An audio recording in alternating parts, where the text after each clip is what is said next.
الحمد لله نحمده ونستعينه ونستغفره ونؤمن به ونتوكل عليه ونعوذ بالله من شرور أنفسنا ومن سيئات أعمالنا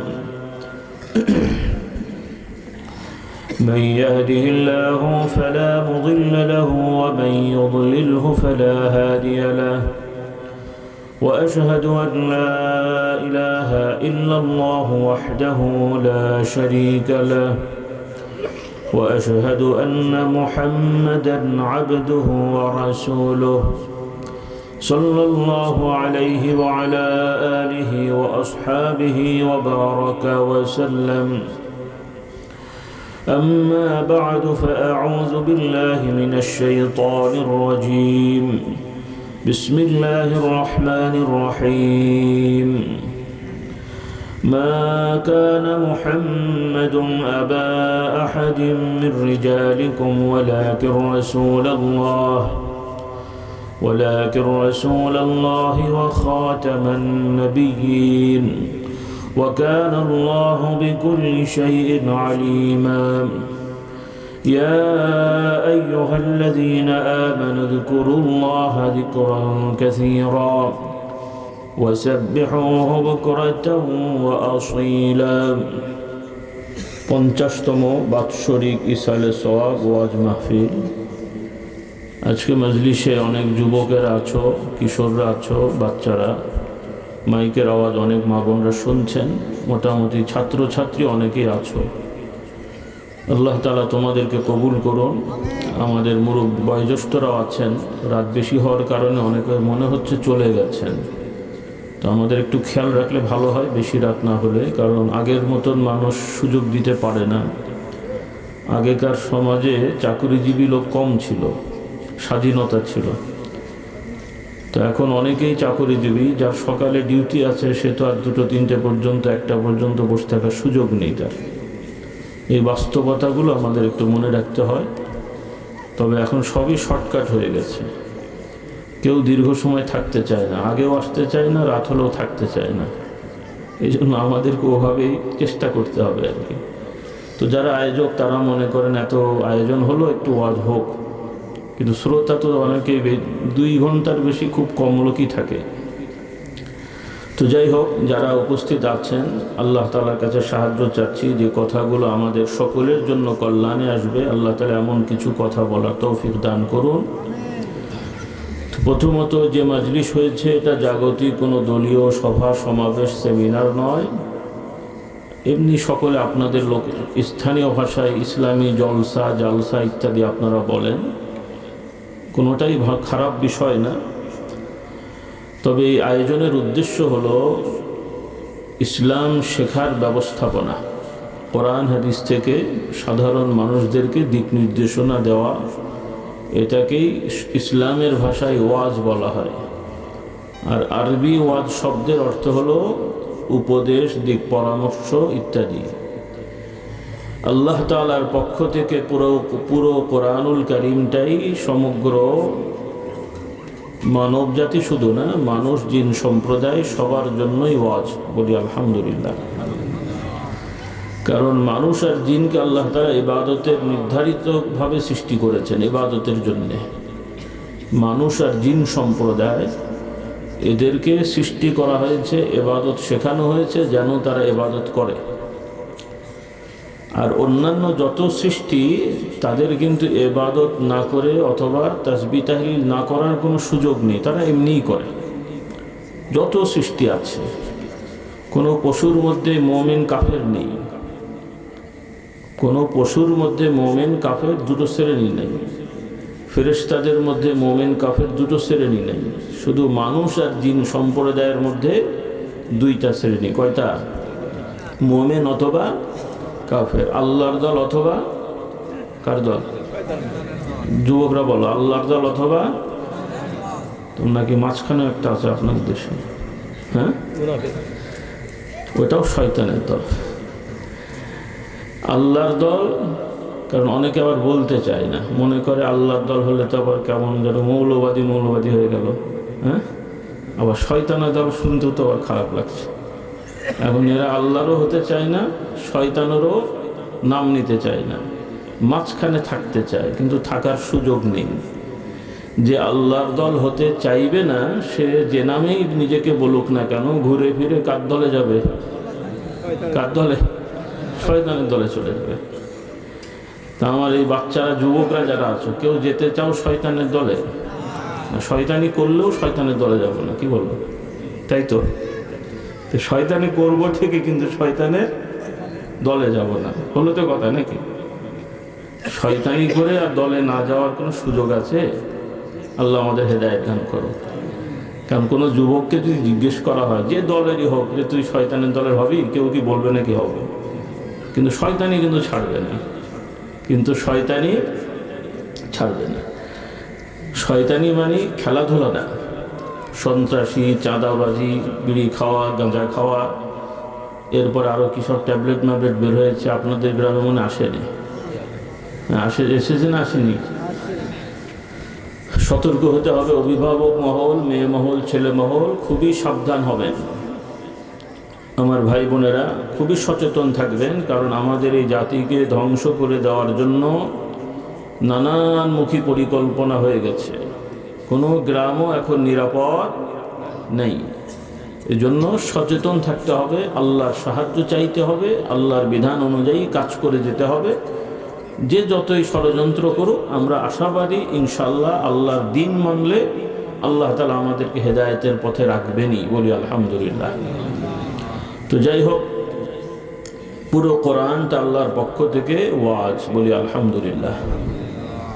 আল্লাহ তাআলা কোরআনে ইরশাদ করেন, ইয়া আইয়ুহান নাস, হে মানুষেরা, قد جاءتكم موعظة من ربكم وشفاء لما في الصدور وهدى ورحمة للمؤمنين।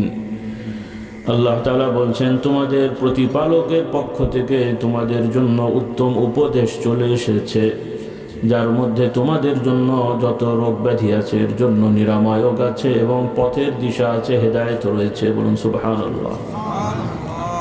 তাহলে কোরআনে আমরা উপদেশ পেয়েছি, এবং যত ধরনের রোগ ব্যাধি, এগুলোর রোগ ব্যাধি মুক্ত হওয়ার ব্যবস্থা আছে। বিশেষ করে আমাদের চিন্তা, আমাদের অন্তরের রোগ, এই ধরনের বিশ্বাসের রোগ, এগুলোর বিশেষ ওষুধ এই কোরআনের মধ্যে আল্লাহ তাআলা দিয়েছেন, বলি আলহামদুলিল্লাহ। পাশাপাশি শারীরিক রোগেরও চিকিৎসা আল্লাহ তাআলা কোরআনে রেখেছেন, বলি আলহামদুলিল্লাহ। কোরআনুল কারীমে একটা সূরার নামই আছে নিরাময়ক সূরা। সুবহানাল্লাহ পড়েন। ওলামা ইকরাম বলবেন না, যারা মাদ্রাসায় পড়েননি, দেখি সূরাটার নাম কে বলতে পারে? হ্যাঁ, কি নাম? সূরাতুল ফাতিহা, বলি আলহামদুলিল্লাহ।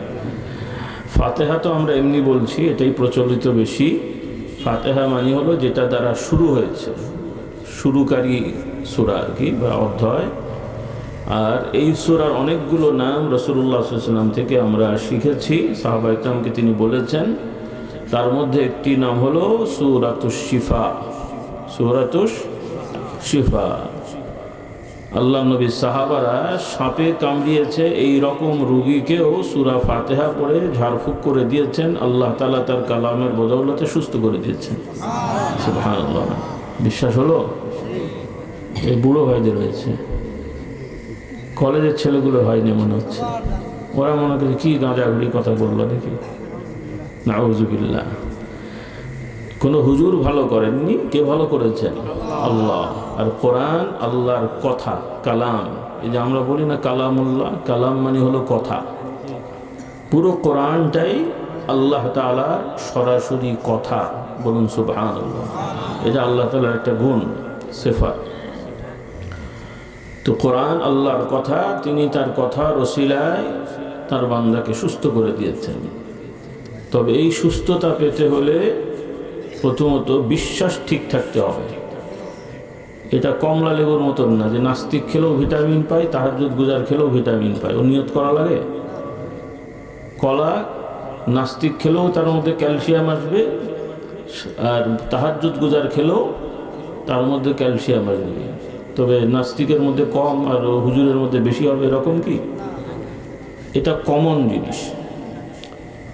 তবে আল্লাহ তাআলা চাইলে উপকার আটকে দিতে পারেন, কারণ প্রত্যেকটা বস্তু তার উপকারিতা আমরা পাই আল্লাহ তাআলার হুকুমের কারণে। আর যদি আল্লাহ তাআলা না চান, আপনি যতই খান কাজ হবে না। অনেক রোগী আছে না, ওষুধ খেলে কাজ হয় না, আছে না নাই? ডাক্তারও দুশ্চিন্তায় পড়ে, কিরে ভাই এত ওষুধ দিন হচ্ছে না কেন? তখন বলে আল্লাহ বিল্লাহ করেন। তখন কি বলে? হ্যাঁ, তাহলে সায়েন্স বা বস্তুর শক্তিতেই যদি সব হতো তাহলে কোনো ওষুধই বিফলে যেত না। বস্তুর শক্তি সব হলে সবার জন্য একই কাজ করবে। তাহলে বোঝা গেল প্রকৃত বস্তুরও কোনো শক্তি নেই, শক্তি কার? ওয়া আন্নাল কুওয়াতা লিল্লাহি জামিআ। সকল শক্তি ক্ষমতা শুধুমাত্র একমাত্র আল্লাহর। তিনি হুকুম দিয়েছেন, এগুলো শক্তি আমরা দেখতে পাচ্ছি। আর হুকুম যদি না থাকে বা আল্লাহ তাআলা যদি হুকুম দেন যে এইটা কার্যকর হবে না, তো হবে না। যেমন ইব্রাহিম আলাইহিস সালামের ঘটনা, সবাই তো জানেন ঘটনাটা। অনেকগুলো ঘটনাই আছে, তার মধ্যে একটা হলো যে তাকে আগুনে ফেলা হয়েছিল। ইব্রাহিম আলাইহিস সালাম কি হয়েছিলেন? পড়ে গেছিলেন? পড়েননি। কেন? তিনি পুড়লেন না। কেন পুড়লেন না? আগুনের কি হয়েছিল? আগুন বন্ধ হয়ে গেছিল নাকি? নিভে গেছিল? তাহলে আগুন আগুনের মতন জ্বলছে, কিন্তু ভেতরে ইব্রাহিম আলাইহিস সালাম অবস্থান করলেন, মানে তিনি তার মধ্যে আছেন। আগুন জ্বললেও কিন্তু তিনি পড়েননি। সুবহানাল্লাহ। কিভাবে হলো? আল্লাহ তাআলা কোরআনে এই ঘটনাটা আমাদের শিক্ষা দিলেন। যে সমস্ত ছেলে মেয়েরা বিজ্ঞান পড়ো, তোমরাও চিন্তা করবে, শিক্ষা নিয়ে নাও। সবাই আমরা শিখে নিই। বিজ্ঞান খারাপ জিনিস নয়। আমাদের আশপাশে যা আছে এগুলো তো আল্লাহর সৃষ্টি। কার সৃষ্টি? এই এক একটা সৃষ্টির গুণাগুণ বিশ্লেষণ করে গুণ বোঝার জন্য চেষ্টা করা হয়। যেটা বোঝা যায় সেটাকে প্রকাশ করা হয়, এর নাম হলো বিজ্ঞান। এর নাম কি? কমলা লেবুতে ভিটামিন সি আছে, কমলা লেবু আছে, গবেষণা করে সেটা পাওয়া গেছে। নাকি বিজ্ঞানীরা একটা নাই থেকে কমলা লেবু বানিয়ে ফেলেছে? ওকে বলেন যে তোমার হাতে কিছু নেই, একটা কমলা বানাও, দেখি পারবে? তাহলে এই ভিটামিন সি নামক জিনিস নাম দেয়া হয়েছে।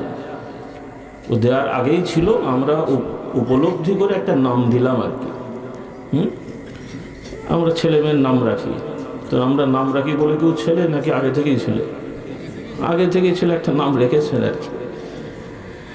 আল্লাহু আকবার। আমরা চাইলেই ছেলে মেয়ের বাবা হতে পারি না, মা হতে পারি না। সন্তানকে দেন। যুবকরা যদি মনে করে বিয়ে করলেই তো বাপ হয়ে যাবে, এত সস্তা। সন্তান আল্লাহ দেন, যাকে চান আল্লাহ ছেলে দেন, যাকে চান আল্লাহ মেয়ে দেন, যাকে চান দুটোই দেন। আবার যার জন্য তিনি ইচ্ছা করেন কিছুই দেন না। আনতে পারবেন? আর বৈজ্ঞানিকরা বলবো আমরা টেস্ট টিউবে নিয়ে আসবো, টেস্ট টিউবও ফেল হয়ে যায়, কোনো টিউবের কাজ হবে না। ওটা একটা ট্রিটমেন্ট, কিন্তু নিশ্চিতভাবে কাউকে সন্তান দেওয়ার ক্ষমতা কোনো সৃষ্টির নেই। এজন্য বিজ্ঞানের সাথে ইসলামের সংঘর্ষ বাঁধিয়েন না।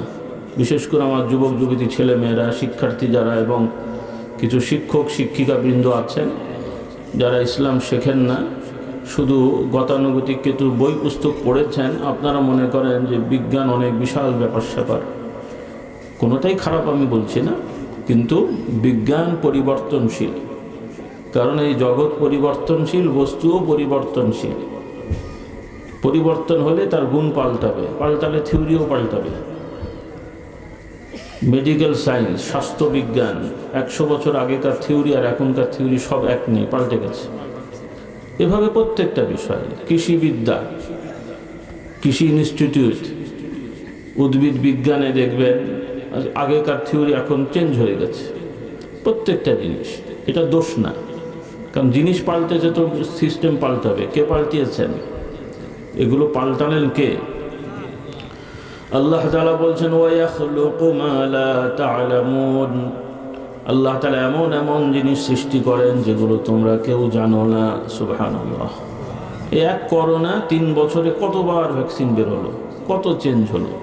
হ্যাঁ, এগুলো আমাদেরকে শিখতে হবে, এগুলো থেকে অনুধাবন করতে হবে যে আমরা স্বাধীন নই।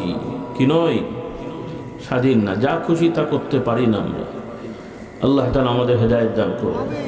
তো বলছিলাম ইব্রাহিম আলাইহিস সালামের কয়েকটা ঘটনা, আজকে দুটো বলেই শেষ করবো ইনশাআল্লাহ। প্রথমত যে তাকে আগুনে ফেলা হলো, এই সম্পর্কে আল্লাহ তাআলা কি বললেন? আল্লাহ তাআলা বললেন, কুলনা ইয়া নারু কুনি বারদান ওয়া সালামান আলা ইব্রাহিম। আল্লাহ তাআলা বললেন, আমি আগুনকে বলে দিলাম তুমি ইব্রাহিমের জন্য শান্তিদায়ক ঠান্ডা হয়ে যাও। কি হয়ে যাও? ভাষাটা বোঝেন। সালামান আলা ইব্রাহিম। আল্লাহ বললেন না আগুন নিভে যাও, নিভে গেলে তো নিভে গেছে। তো ফের ও নমরুদ বলতো যে নিভে গেছে, পড়েনি, সিম্পল ব্যাপার। কিন্তু আল্লাহ বললেন যে আগুন কি হও, আগুন কি গরম না ঠান্ডা? গরম জিনিসকে আল্লাহ বলছেন শান্তিদায়ক ঠান্ডা হয়। সুবহানাল্লাহ। শুধু ঠান্ডা হয় না, শুধু ঠান্ডা বললে হয়তো বরফ হয়ে যাবে। তো হ্যাঁ, বরফ হয়ে যাবে। সালামান আলা ইব্রাহিম। তাহলে আগুন আগুনের মতন জ্বলছে, কিন্তু আগুনের স্বাভাবিক যে ক্ষমতা সেটা বেরোচ্ছে না, উল্টোটা বেরোচ্ছে। সুবহানাল্লাহ ওয়া বিহামদিহি। এটা হলো আল্লাহ তাআলার শিক্ষা। এজন্যে আমাদেরকে ভরসা করতে হবে আল্লাহর প্রতি, না বস্তুর প্রতি? হ্যাঁ, জায়গার প্রতি। আমার এত বিঘে জায়গা না হলে তো না খেয়ে মরে যাবো। সেই জন্যে বোনের হক, ভাইয়ের হক, 14 গোষ্ঠীর হক যে যেভাবে পারেন দখল করেন। আপনার দেশে নেই মনে হয় না? মসজিদের সামনের কাতারে যে বসে থাকবে মনে হবে বিশাল বিশাল বিশাল আল্লাহ মানুষ। ভালো খবর হলো যে বোনের জমি দখল করে রেখে দিয়েছে। খাওয়ার সময় বলে আমি সুন্নতি খাবার খাই, কদু খাই, কিন্তু হচ্ছে কোথায়? আর একজনের জমি দখল করা। সুন্নত হাসার জন্য সুন্নত আদায় হচ্ছে তো নাকি? নিঃসন্দেহে কদু খাওয়া ভালো সওয়াবের কাছে, কিন্তু চুরি করা টাকা দিয়ে তো আর মদিনার খেজুর খেলে তো সব হয় না। হয়? তাহলে ওই যে ওই লোকের নেতার কথা বলতে হয় যে খেজুর দরকার নেই, বড়ই খাওয়া খাই, সেও তো চুরি করা টাকা। নাউজুবিল্লাহ। আল্লাহ হেদায়েত দান করো। কারবার দেখো, দায়িত্ব নিয়ে জনগণের সেবা না করে উল্টো পাল্টা বকছে। আরেকজন বলেছিল আলু ভর্তা খান, নাকি আলু খান। তা আমাদের হুজুর বলছিলেন তাহলে আপনার আলু ভর্তা দিয়ে আলু খান। কি দিয়ে কি হবে? আলু ভর্তা দিয়ে আলু খাবে না, কি করবে? খাওয়া তো দোষ নেই, কিন্তু দায়িত্বহীনতার মতো কথাবার্তা। এখনও বিভিন্ন জিনিসের ব্যাপক ট্যাক্স বাড়ানো হয়েছে, খাওয়া দাওয়া। এগুলো আমি বুঝি না যে বেচারারা কি পড়াশোনা করে, কি নীতি নির্ধারণ করে। মানুষ খাবে, রাষ্ট্রের দায়িত্ব জনগণের সেবা করা, জনগণকে সব ধরনের সুযোগ সুবিধা বাড়িয়ে দেয়। আর মৌলিক চাহিদা হলো ভালো খাওয়া দাওয়া, ভালো খাবার। সেক্ষেত্রে বরং ভর্তুকি দিয়ে হলেও ভালো ভালো খাবার আনতে হবে। উল্টো আরও খাবারের ট্যাক্স বাড়িয়ে দিচ্ছে। আবার বলছে খেজুর, বাদাম এগুলো নাকি বিলাসী খাবার। খাবারের আবার বিলাসিতা আছে নাকি? কি পাগলের মতো কথাবার্তা। আল্লাহ হেদায়েত দান করুন। যদিও এগুলো গ্রামে বলে খুব একটা লাভ নেই, কিন্তু কিছু ভাইয়েরা আছেন আপনারা এগুলো বলতে পারবেন। আর্টিকেল যারা লেখেন, যারা বিভিন্ন ফেসবুকে কমেন্টস করেন, এগুলো করবেন যে খাদ্যদ্রব্যে কোনো রকমের ট্যাক্স রাখা ঠিক হবে না। যদি রাখতে হয় খুবই কম রাখবেন। কেন? ট্যাক্স তো দেওয়ার নিয়ম হচ্ছে রাষ্ট্রে যাবে, সেটাই জনগণকে সেবা দেবে। তাহলে অত ঝামেলায় মানুষকে ফেলার দরকার কি? যে খেজুর এখন কথার কথা 500 ট্যাক্স না দিলে ওর দাম হবে 100 টাকা, 200 টাকা। তাহলে আমাদের ছেলেপুলেরা খেজুর খাবে, আর খেজুর খেলে ব্রেনটা ভালো হবে, আর আমার নেতারা এদেরকে নিয়ে পাগলামি করার চান্সটা কম পাবে আর কি। এই জন্যই খেতে দেয় না আর কি। অধিকাংশ মাথার দোষ আছে, নেতারা উল্টো পাল্টা বোঝায় আর এদের পেছনে দৌড়ায়। এতটুক চিন্তা নেই যে ওদের পেছনে দৌড়ে আমার মাথা ফাটে আর ওরা গদিতে বসে হালুয়া খায়, এইটুক মাথায় নেই। এই যে আমার যুবকেরা ইলেকশন হবে, এই যে হুর করে দৌড়াবে, নেতার জন্য জীবন দিয়ে দেবে। নেতা তো তোমার জন্য 2 পয়সাও দেয় না, আর যেটাও দিচ্ছে ও তো তোমাদেরই টাকা চুরি করে তোমাকে দিচ্ছে, ওর বাপের টাকা দেয় নাকি? হ্যাঁ, সেই পেয়ে আপনি খুশি? আপনাদের টাকা চুরি করে আপনাদের দিচ্ছে, আপনারা খুশি? বলেন নাউজুবিল্লাহ। কি রাগ করলেন আমার কথায়? এই সচেতনতা থাকতে হবে, আর এগুলো আপনাদেরকে শেখাতে হবে অভিভাবকেরা। আল্লাহ তাআলা আমাদের হেদায়েত দান করুন, বলুন আল্লাহুম্মা আমিন। তো আমার ভাই বোনেরা, আল্লাহ তাআলা কোরআন নাজিল করেছেন আমাদের কল্যাণে, বলুন সুবহানাল্লাহ। আজকে আমরা মুসলমান, এই যে নামটা আমরা পরিচয় দিচ্ছি, এটা জাগতিক কোনো পরিচয় না, সামাজিক পরিচয় না। শুধু সামাজিক পরিচয়, আপনি বাংলাদেশি, বাঙালি, অমুক পরিবারের, বিভিন্ন পরিবারের নাম আছে না, দু একটা নাম বলেন তো আপনার দেশে কি কি আছে?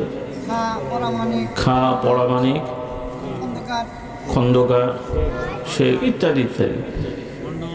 মণ্ডল, আচ্ছা বলেন তো মণ্ডল ভালো না খা ভালো? মারামারি লাগে তো দেখ। আচ্ছা, যদি বলা হয় যে মণ্ডল ভালো না পরামানিক ভালো, বলার সুযোগ আছে এই নাম ধরে যে মণ্ডলরা ভালো, খারা খারাপ, অথবা খারা ভালো, মণ্ডলরা খারাপ। এরপরে আপনারা বাংলাদেশি, কাঁটাতারের ওই দিকে আছে ভারত, তারপরে আছে পাকিস্তান। কে ভালো, পাকিস্তানি না বাংলাদেশি না ইন্ডিয়ান, কে ভালো? এখন ব্যক্তিগতভাবে প্রত্যেকে বলবে আমি ভালো। তো কিসের মধ্যে ভালো হওয়া? তাহলে কে ভালো, বাংলাদেশি, পাকিস্তানি না মক্কার লোক? মক্কার লোক যদি মনে করে যে আমি কাবা শরীফে থাকি, চুরি করলেও কাবায় তো থাকি, তার মানে কি ফেরেশতা নাকি? আর একজন বাংলার হয়তো এই গ্রামগঞ্জে অজু পাড়া গায়ে বেড়ার ঘরে থাকে, হালাল রুজি করে, 5 ওয়াক্ত নামাজ পড়ে, পর্দা পুশিদা মেনে চলে, সততার উপরে থাকে, এইরকম একজন ইমানদার পরহেজগার আল্লাহওয়ালা গ্রামে থাকে, পৃথিবীর একদম বাংলাদেশের থেকে মনে করেন আফ্রিকার জঙ্গলে, কথার কথা জঙ্গলি এলাকায়, এইভাবে সে থাকে। আর একজন মক্কা মদিনায় থেকে অন্যায় করে, কে ভালো, মক্কার লোকটা নাকি ওই লোকটা, গ্রামের লোকটা? কারণ আপনি আমি একটু দুনিয়া, আজকে এখানে আছেন, কালকে আর এক জায়গায় যাবেন। বহু বাংলাদেশি লোক আমেরিকায় থাকে, এখন আমেরিকান, বা আগে তার দাদা গেছিল, এখন সে আমেরিকান হয়েছে, লন্ডনে যে ইংল্যান্ডের হয়েছে। আবার কিছু ওই দিকের আগেকার কিছু বংশ এই দিকে থাকতে পারে, আছে, ওই ব্রিটিশরা এসেছিল, কোথাও বিয়ে টিয়ে করেছে, তাদের বংশধর আছে, ওইভাবে হয়তো লেখাটেখি নিয়ে আছে কিছু। তো মূলত পৃথিবীর যে যে অঞ্চলেই আমরা থাকি, যে যেই ধর্মের নামে বর্তমান চলুক না কেন, সবাইকে আল্লাহ তাআলা শিক্ষা দিয়েছেন যে তোমরা সবাই আদমের বংশের। সুবহানাল্লাহ। আমরা সবাই কার বংশের? আদমের। এই যে আমার যুবকরা শিখে নাও, এই মানুষের সূচনা নিশ্চিতভাবে বিশ্বাস করতে হবে আদম আলাইহিস সালাম থেকে। কার থেকে? তিনি কি ছিলেন? মানুষ না ফেরেশতা না অন্য কিছু? তাহলে মানুষের শুরু মানুষ থেকেই, পরিবর্তন বিবর্তন হয়ে কোনো মানুষ হয়নি, এটা দৃঢ়তার সহিত বিশ্বাস করতে হবে। আমার ছেলেমেয়েরা যারা ইউনিভার্সিটি কলেজে পড়ো, তোমরা মনে করো না যে এটা হুজুরদের একটা মত আর বিজ্ঞানের আরেকটা মত, দুটোই হতে পারে নাও পারে, এটা না। যদি মনে করো যে একাধিক মত আছে, যে কোনো একটা হতে পারে নাও পারে, তাহলে কিন্তু মুসলমান হওয়া যায়নি। কারণ মুমিন মুসলমান হতে হলে কোরআন এবং হাদিস দ্বারা প্রমাণিত প্রত্যেকটা বিষয়ে দৃঢ়তার সহিত বিশ্বাস করতে হবে, দোনো মনে না, মানে এটাও হতে পারে ওটাও হতে পারে, এরকম করলে কিন্তু মুমিন হওয়া যাবে না। সমাজে হয়তো চলা যাবে গয়ের জোরে, গলার জোরে, সামাজিক নিয়মে, কিন্তু এর দ্বারা তো আর কবরের বিচারে পার পাওয়া যাবে না, হাসরের বিচারেও পার পাওয়া যাবে না। আল্লাহ তাআলা আমাদের হেদায়েত দান করুন। আমার মা বোনদের বলি, কথাগুলো সবাই জানা, কিন্তু জানা বলতে এভাবে জানলে হবে না যে মতামত, জানতে হবে এভাবে, বিশ্বাস করতে হবে এভাবে যে এটাই সত্যি কথা, এর ব্যতিক্রম হওয়ার কোনো সুযোগ নেই, যে পৃথিবীর সব মানুষ আদম সন্তান। কারণ আল্লাহ তাআলা কোরআনে আমাদের এই শিক্ষা দিয়েছেন, বলি আলহামদুলিল্লাহ। কোরআনুল কারীম আল্লাহ তাআলা বলেন, ইয়া আইয়ুহান নাস ইন্না খালাকনাকুম মিন যাকারিন ওয়া উনসা ওয়া জাআলনাকুম শুউবান ওয়া ক্বাবাইলা লিতাআরাফু ইন্না আকরামাকুম ইনদাল্লাহি আতকাকুম। আল্লাহ তাআলা বলছেন, হে মানুষেরা, আমি তোমাদেরকে এক নারী এবং পুরুষ থেকে সৃষ্টি করেছি, এক পুরুষ এবং নারী থেকে আমি তোমাদেরকে সৃষ্টি করেছি। এবং তোমাদেরকে বিভিন্ন জাতি গোষ্ঠীতে বিভক্ত করে দিয়েছি যাতে তোমরা একে অপরকে পরিচয় দিতে পারো, চিনতে পারো, শনাক্ত করতে পারো, আইডেন্টিফাই করতে পারো। তবে মনে রেখো, জেনে রাখো, তোমাদের মধ্যে সব থেকে সম্মানিত তারাই হবে, তথা তোমরাও তোমাদের মধ্যে তাদেরকে সম্মান মর্যাদা দেবে এবং আল্লাহ তাআলা দরবারে তারাই সম্মানিত হবে যারা সব থেকে বেশি আল্লাহ তাআলার বিধিবিধান মেনে চলে, বাছবিচার করে চলে। তারা চলে বাছবিচার করে চলে, বেছে চলে। কি বেছে চলে? হালাল হারাম, ফরজ হারাম নাজায়েজ, এই সমস্ত বিষয় বুঝে শুনে চলে। মাশাআল্লাহ, আপনারা মানেন না তা না, মানেন, কিন্তু অনেক জায়গায় আবার মানেন না। খাওয়ার সময় আপনারা কেউ মেরে ফেলা হয়েছে পিটিয়ে, এরকম পশু খান? গোপনে মনে হয় খায় নাকি? একটা ছাগল কেউ পিটিয়ে মেরে ফেলেছে, খাবেন কেউ?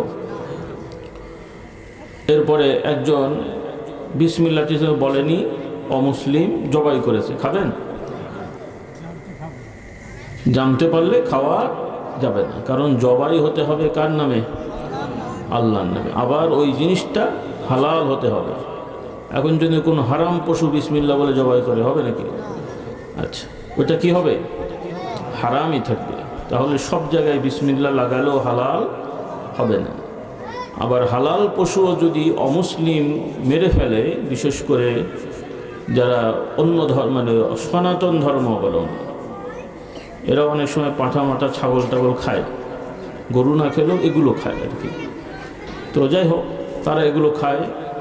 তো তাদের এই মারা জবাই তো তারা করে না, তারা কিভাবে উল্টো কাটে মনে হয়। তো তাদের উল্টো কাটুক আর সিধে কাটুক, কারণ তারা আল্লাহর নাম নিয়ে জবাই করে না। আর তাদের মুখে আল্লাহর নাম নিলেও কোনো লাভ হবে না, যেহেতু তাদের ঈমান আকীদায় শিরক আছে।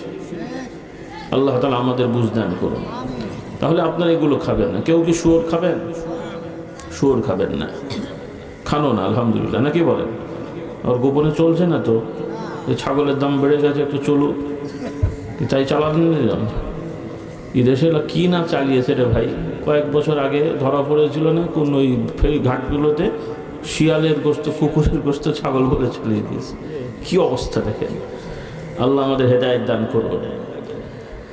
আল্লাহু আকবার। তাহলে আপনারা শুয়োর খান না, ঠিক তো? খাবেনও না, ঠিক তো?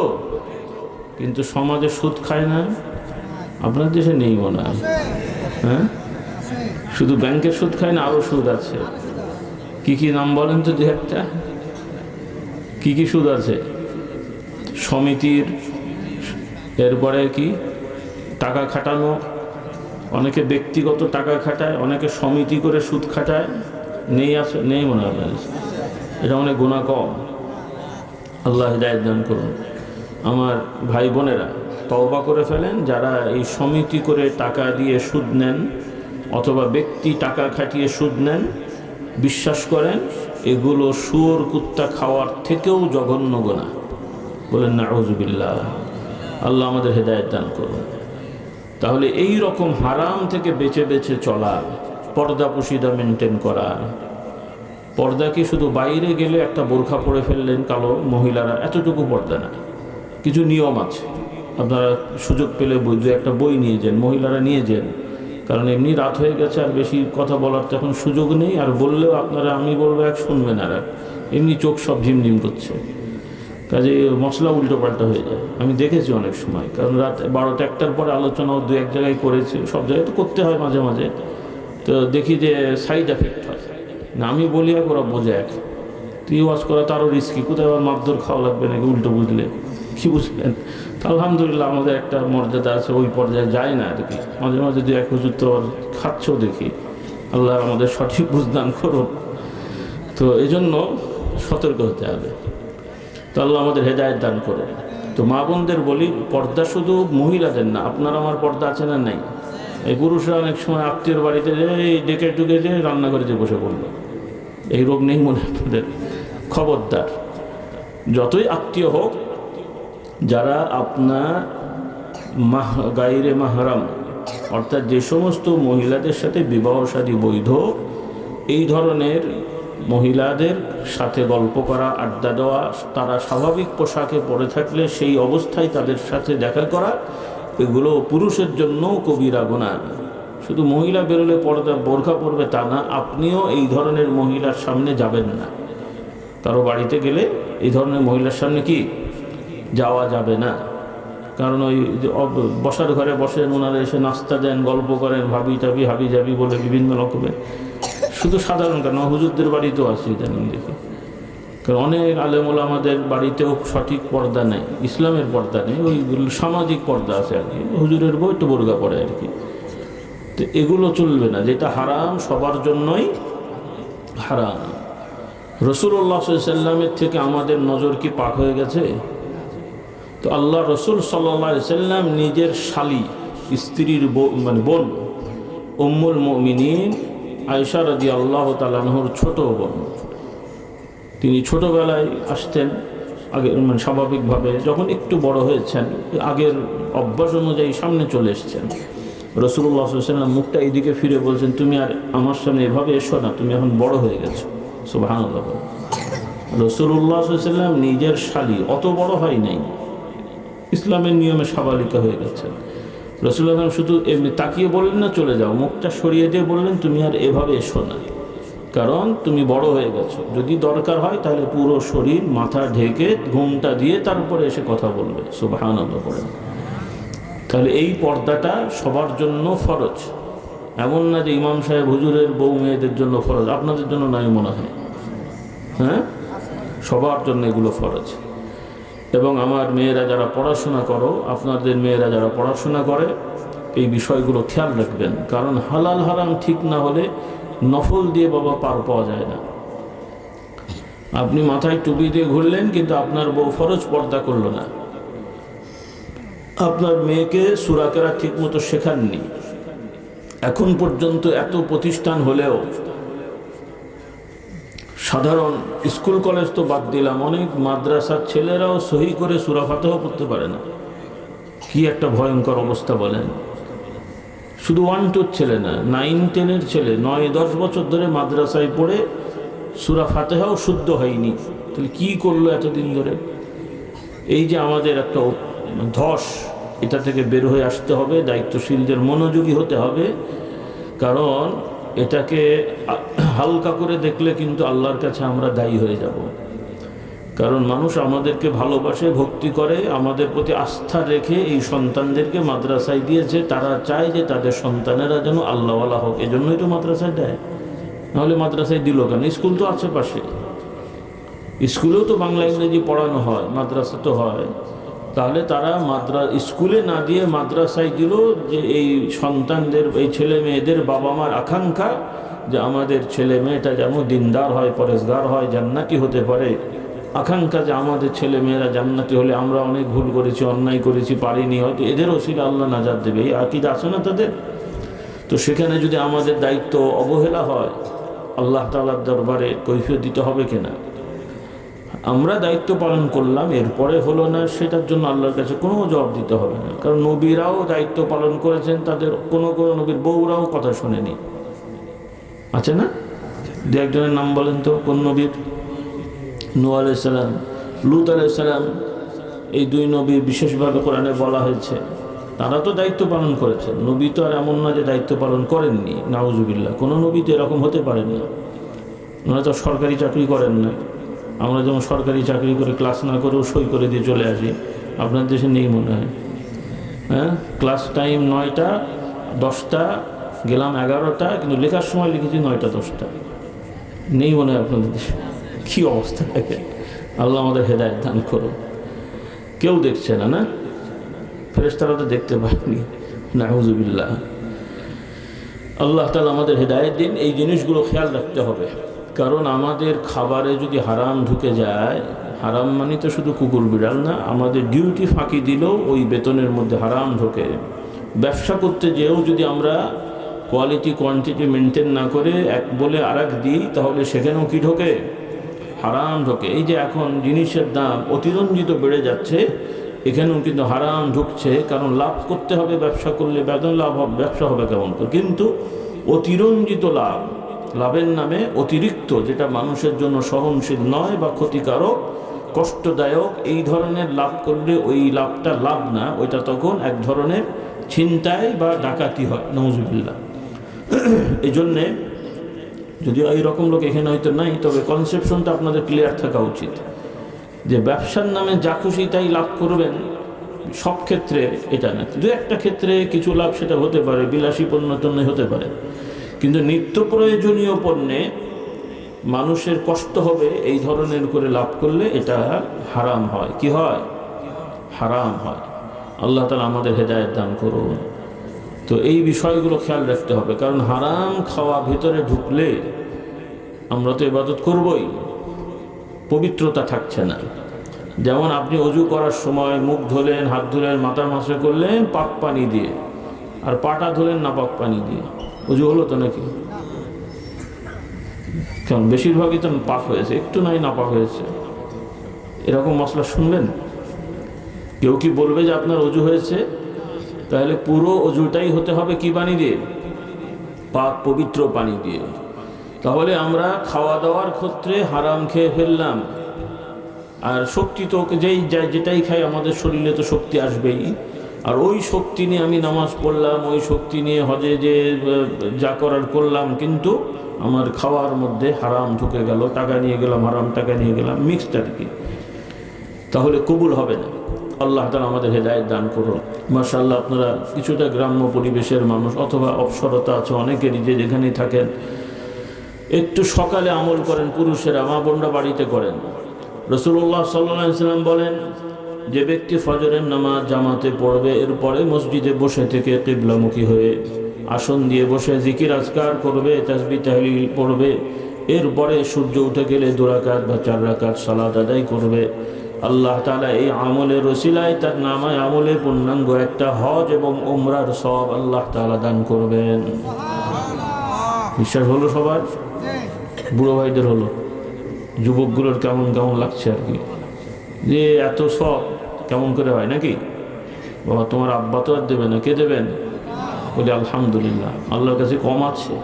সহিহ হাদিসের বর্ণনা, আমি বানিয়ে কথা বলছি না, ইয়াকিন করতে হবে। মহিলারা বাড়িতে করবেন, ফজরের নামাজ পড়ে বসে জিকির আজকার করবেন, এরপরে সূর্য উঠে গেলে 2-4 রাকাত নামাজ পড়বেন ইনশাআল্লাহ। বলেন, চেষ্টা করবেন প্রতিদিন, না হোক শুরু হোক, অন্তত আস্তে আস্তে হোক। জুমার দিন আগে আগে মসজিদে যাবেন। আল্লাহ নবী বলেছেন, যে ব্যক্তি জুমার দিনে প্রথম সময়ে যে মসজিদে অবস্থান করে নামাজ পড়ে, আল্লাহ তাআলা তার নামায় বলে একটা উট দান করার সওয়াব দান করে। আল্লাহ তাআলা আমাদের তৌফিক দেন। আর অভিভাবকেরা, যাদের ছেলে মেয়েরা এসএসসি এইচএসসিতে পড়াশোনা করে, ডিগ্রি অনার্স মাস্টার্সে পড়ছে, আপনারা নিজেরা তাদের জন্য কিছু দ্বীনি বই পুস্তক কিনে দেবেন। ইমান আকিদার বই, আমাদেরও সংকলন আছে, ভালো ভালো আলেম ওলামার সংকলন আছে, ইমান আকিদা শেখার বই আছে, এগুলো কিনে আপনি আপনার ছেলে মেয়েকে দেবেন, যে বাবা মা এটা তোমরা পড়ো, বলি ইনশাআল্লাহ। এর পাশাপাশি তাফসিরুল কোরআন প্রতিটা বাড়িতে রাখেন। কোরআন শরীফের তাফসির, এখন বাংলায় অনেকগুলো মৌলিক তাফসির অনুবাদ হয়েছে, তার মধ্যে অন্যতম তাফসিরে ইবনে কাসির।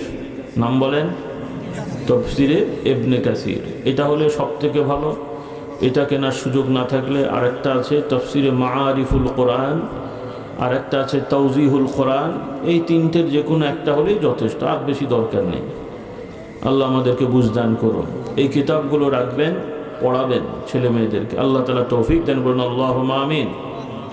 এরপরে আমি একটু পরামর্শ দিয়ে যাই, মনে রাখেন, নোট রাখেন।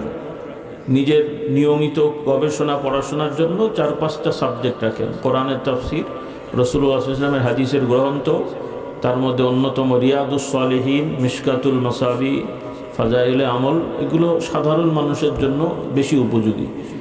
আর আমরা অনেক সময় অন্যান্য হাদিসের কিতাব শুনি বা বলি বা কিনে রাখি, মনে করি যে ওগুলো কিনে পড়লে বড় বড় আলেম হয়ে যাব। এত সহজ না।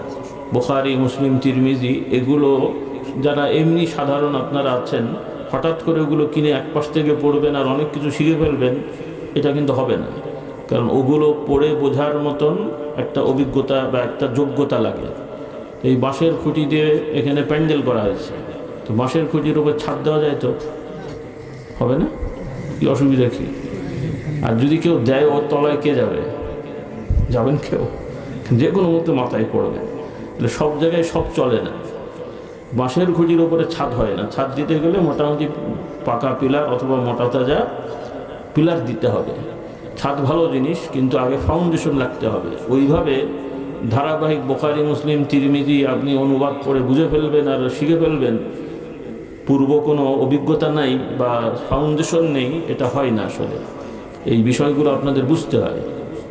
এই জন্যই ওলামারা সাধারণ মানুষের জন্য বাছাই করে করে এই হাদিসগুলো সংকলন করেছেন, যে কোন কোন হাদিসগুলো সাধারণ মানুষের বুঝতে সহজ হবে। আর কিছু হাদিস আছে ওগুলো বুঝবেন না তা না, বোঝার জন্য কিছু সময় দিতে হবে, আগে পরের বিষয়গুলো ব্যাখ্যা করা লাগে। তো যাই হোক, এগুলো একটু সংক্ষেপে বললাম, কারণ আজকাল আমাদের কিছু ভাইদের আগ্রহ আছে দিন শেখার, একা একা দিন শিখতে যে ওইরকম বড় বড় কিতাব অনুবাদ করে উল্টো পাল্টা ফতোয়া দেওয়া শুরু করে, গণ্ডগোল বাঁধিয়ে দেয়। কারণ নিজে ঠিকমতো বোঝেনি। আল্লাহ আমাদের হেদায়েত দান করো। সেই রসিকতা করে বলি আর কি, একজন ডিকশনারি থেকে ইংরেজি শিখছে। কোত্থেকে? শব্দ পড়ে আর মুখস্থ করে, শব্দ পড়ে আর মুখস্থ করে। এখন গ্রামে তো ডিকশনারি খুলে মুখস্থ করছে। গার্লিক, গার্লিক মানে হলো কি? রসুন। গার্লিক মানে কি? রসুন।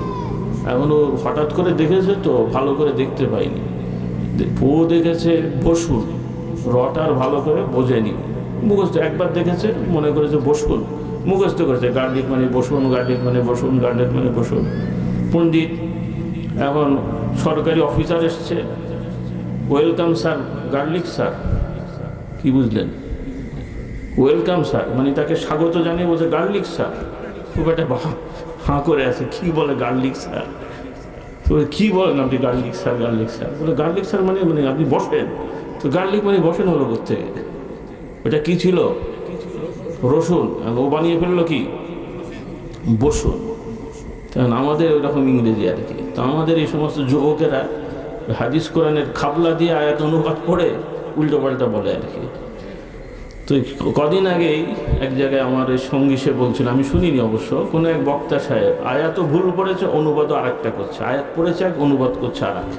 কী বুঝলেন বক্তা সাহেবের অবস্থায়? তো এরকম বড় বড় সমস্যা আমাদের। আল্লাহ আমাদের হেদায়েত দান।